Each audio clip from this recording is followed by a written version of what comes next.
Hey everyone, so a little background first. Now, in the summer of 2012, I was already an iPhone user for a few years at that point, and the Galaxy S3 was just announced, which I have over here on the left side. Now, the S3 to me was really exciting because they were doing a lot of things that Apple wasn't doing, things like microSD card support, removable battery, also had a much larger screen. So I really liked what Samsung was doing with the phone. I also wanted to switch from iOS to Android. So I went ahead and got the phone, and almost immediately I had a lot of issues with the phone, not just in terms of software, but also in terms of hardware. So I won't get into all that in this video, but really a lot of stuff from dead pixels to the phone freezing, crashing on me. After about a year, the phone actually completely died. I was in the middle of my contract, so I couldn't get another phone, so I just had to get the same phone, just had to buy it used. So I really wasn't happy with the Galaxy S3. And once my contract was up, I went with the Sony Xperia Z3V. One of my favorite phones to date. I really love the phone. It had waterproofing, it had much better battery, really a lot of things going for it.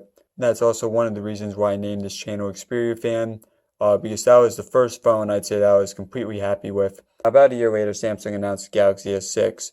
Now the S6, there were some things I liked about it. Like I did like that they made it much more premium design.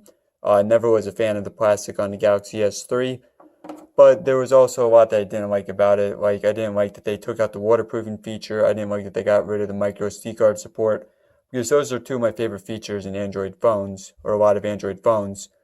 And so I really wasn't interested in the phone, so I didn't buy it. Now, fast forward again another year, Sony has not released a new phone on Verizon. So either I can continue using the Z3V, the Xperia Z3V, or I can change services, or of course I can also get another phone. So I decided to go with the Samsung Galaxy S7 Edge because it was getting excellent reviews. So you see here I have the phone on the right side. Of course, I was a bit weary about getting it because I wasn't a fan of the Samsung Galaxy S3, but again, it was getting excellent reviews, so I wanted to give it a shot, and I'm definitely glad that I did.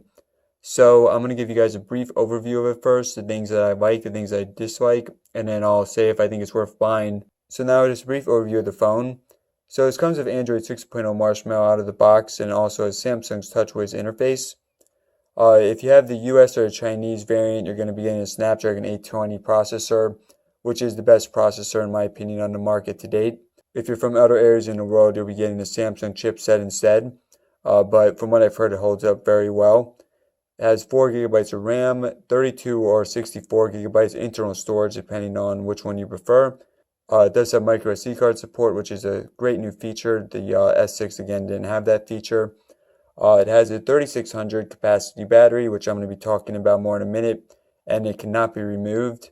It has a beautiful 5.5-inch Quad HD screen, and of course, this is the Edge version, so it does have the edges on the side. Now, I'm not going to talk too much about the Edge in this review. In terms of its worth, it really depends on how much of a tech enthusiast you are. I think for the average person, if you're paying an extra $100, it probably honestly wouldn't be worth it unless you really like how it looks. But I'll just show you the main features. You can scroll on the side like this. And so I actually use this probably once or twice a day, just like looking at the news, things like that. Now the front facing camera is 5 megapixels and the rear facing is 12 megapixels. And you're either going to get a Sony or a Samsung rear facing camera, but it's totally random. You can't decide which one you get. From what I've heard, they're pretty similar though. And finally, this phone is waterproof, which is an excellent feature, one of my favorite that not too many smartphones have today. So now I'm going to talk about the things that I don't like about the phone. So probably the biggest issue with the phone right now is a software issue with the camera. And it's when you're recording videos at high frame rates. So you see this is a video recorded at 240 frames per second. You kind of see some stuttering there.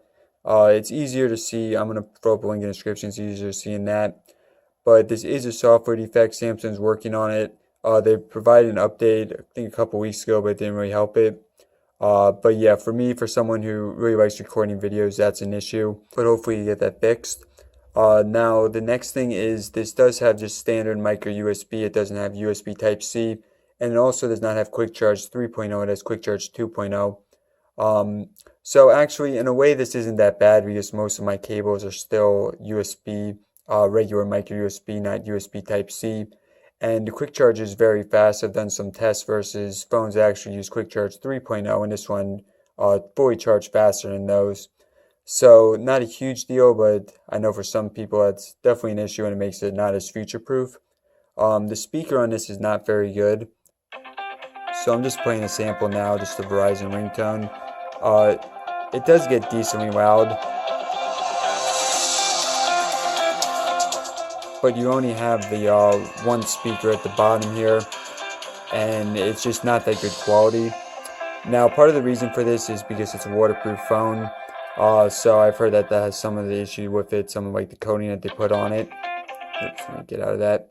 But of course, like with the Z series, you have dual front-facing speakers, even though those are waterproof. So, in my opinion, that's not really an excuse. But yeah, so again, the speaker isn't very good quality on this, but it's not terrible. And last, my last issue with the phone is Touchwiz itself.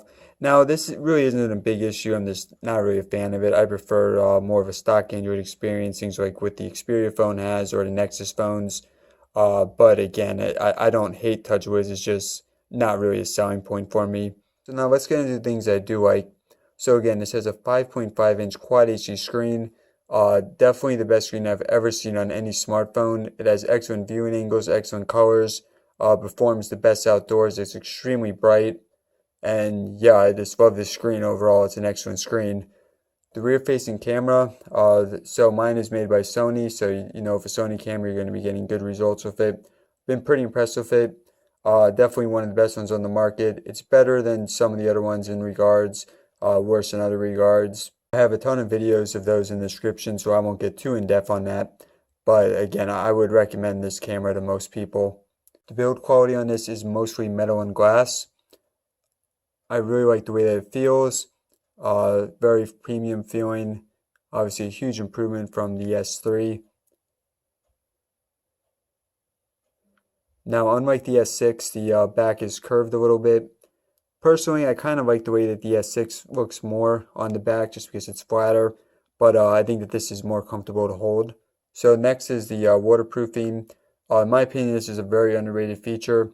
After using Xperia phones, I really don't want to go back from that. And not that many phones have this feature, so great feature to have right there.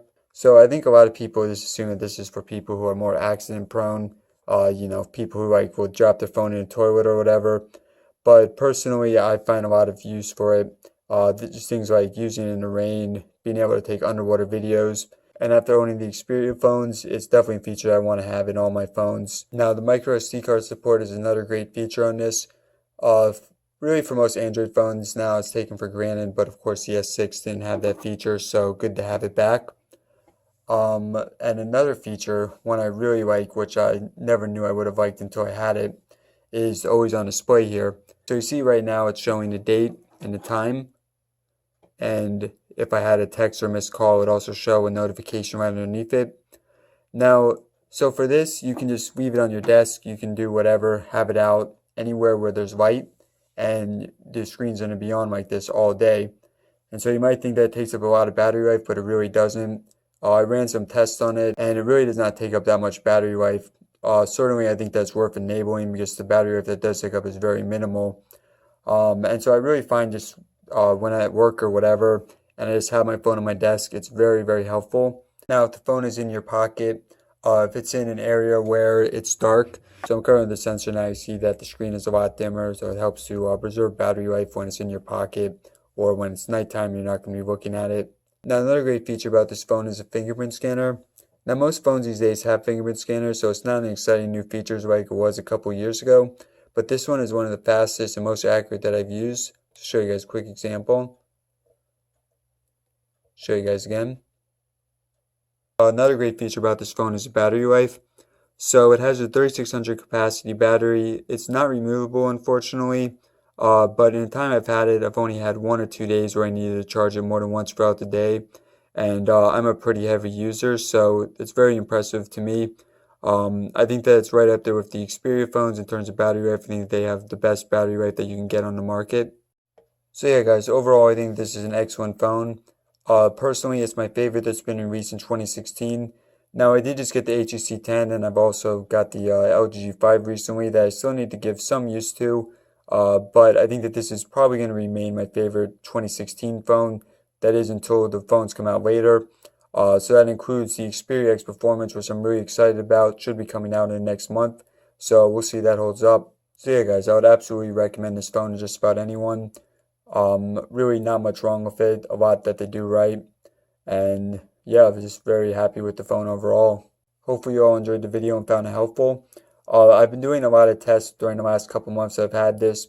You can see a lot of the links to those in the description. Also, you can click on this card here in the top right corner, the white dot, which will have the full video list.